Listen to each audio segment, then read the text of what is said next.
Hey guys, Icy Cat here. If you've been playing casual on Rainbow Six the last day or two, then you'll have noticed things seem a little different. With changes that have been made to the way matchmaking works, some people really like the differences, and other people just can't stand it. No matter which side of the coin you find yourself on, let's talk about it next.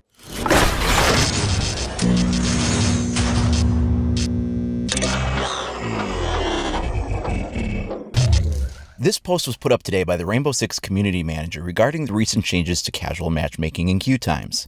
They start off by acknowledging that they really didn't let the community know that these changes were coming, and that they'll try to do better on that in the future. He then goes on to say that the big change was that your ranked MMR was being brought into the casual playlist for purposes of matchmaking. They wanted to do this to provide a more engaging experience in casual mode.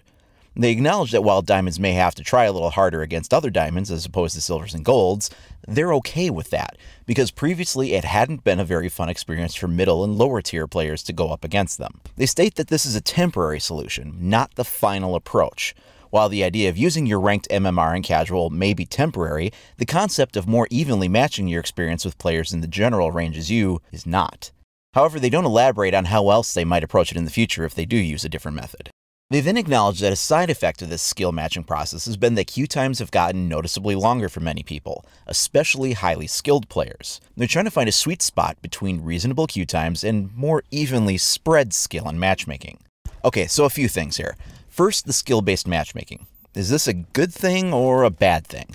Well, it depends, really. Previously, casual matchmaking used some behind-the-scenes things to match players. We don't know what all went into it exactly, but we do know that the skill gap is being more closely considered for sure now. You used to see a lot of mixed skill in casual. It wasn't uncommon to see a mix of bronzes and silvers and a gold, or to get thrown up against a team of platinums and diamonds with fairly predictable results. While it may have made for a good warm-up for diamonds, those bronzes and silvers probably didn't agree so much. So for them, this is getting definitely better.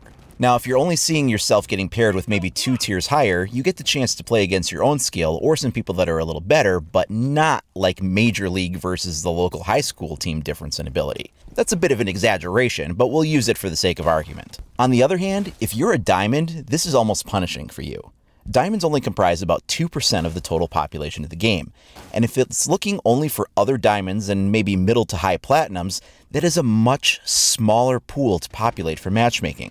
It's not like it's their fault they're in the upper 2%, yet in many cases they are now facing queue times of 10 minutes, 20 minutes, even 30 minutes or more per match, and with a smaller pool of people, they'll keep facing the same general players. Conversely, if you're in the biggest part of the population pool, which is mostly silvers and golds with a bit of upper bronze and maybe some lower platinum too, you'll have a wider variety of people to play with, and that also goes hand in hand with much shorter queue times. There's also unranked, which is a bit of a wild card. Clearly they have some way of dealing with them, but I'm just not sure how they factor in exactly. Maybe they go off of other casual MMR data since no ranked information is available. Another thing to factor is just what exactly is casual. Some people treat casual like it's just warm-up or practice for ranked, or maybe just a place to screw around and not take things too seriously. Others, though, are casual lifers. They prefer casual to ranked. Maybe they like the 4-minute rounds better than the 3-minute ones.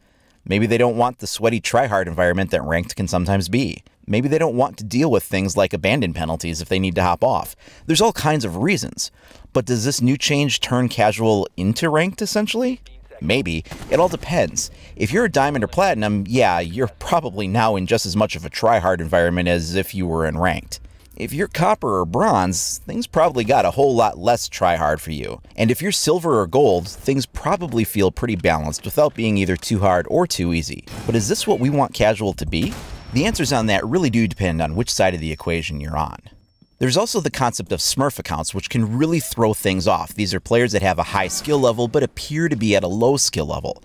You could also fake this or abuse it by going into ranked matches and purposely getting low ranks, and then get paired up against easy teams for adversarial purposes when you go into casual.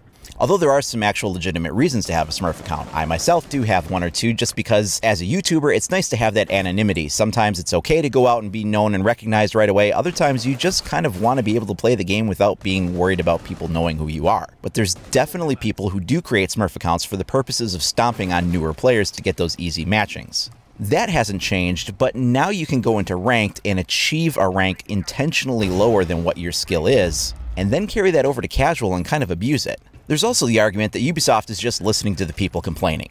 Well, we don't know for sure exactly what prompted the change. Complaining may have had something to do with it for sure, but is that necessarily a bad thing? It's hard to say. If people were legitimately not having fun because of pub stomping, and they feel like even in casual they can't get a fair match because of uneven matchmaking, it's hard to say that's not a valid concern. People will say they should just go play ranked then, but while ranked will give more fair team distribution, it's also far more of a try-hard environment and thus not as casual or fun. Of course, there's always custom matches, but people probably don't want that to just be the alternative because it's nice to earn renown for playing after all, and custom matches really don't let you do that. So who's more right? The people that complain that casual was unfair for pitting diamonds and platinums against coppers, bronzes, and silvers? Or the people now complaining that they're saying it's too much like ranked to play against only people just in your skill range? I'm not here to take a stand one way or the other, but I think it's a good thing for the community to talk about. Regardless, I think we can all agree that the longer queue times are a problem. Again, the middle and lower tiers may not see too much of a difference because it's just so much of a wider pool of the population, but it's definitely a real problem at the higher ranks. So what do we do about that? And here's another thing to consider. While not 100% confirmed, we're pretty sure that when the next season starts in a few weeks, that we'll also have the rollout of one-step matchmaking.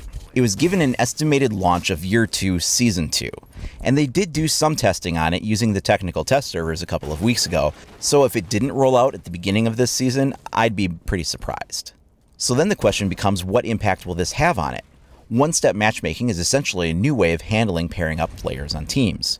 Instead of building one team of 5, one player at a time, and then building the second team after that, behind the scenes it just builds all 10 at once, and then more or less tries to just go as fast as possible.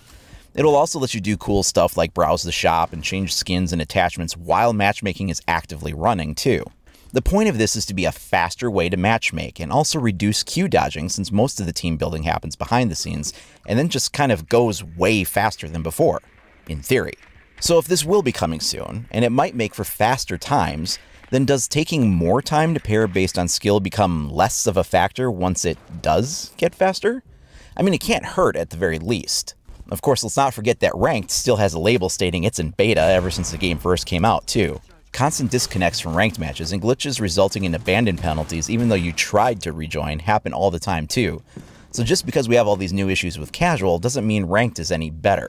Again, what will one-step matchmaking do to kind of solve all of these issues as that is a rework overhaul on all of the matchmaking priorities. What do you guys think of these changes to matchmaking? How have they impacted you? Let me know down in the comments below or send me a message over at IcyCat25 on either Facebook or Twitter. Remember, if you want to stay up to date on all the latest news and information from Rainbow Six Siege, then please like and subscribe. Thanks a lot for watching, everyone. We'll see you next time.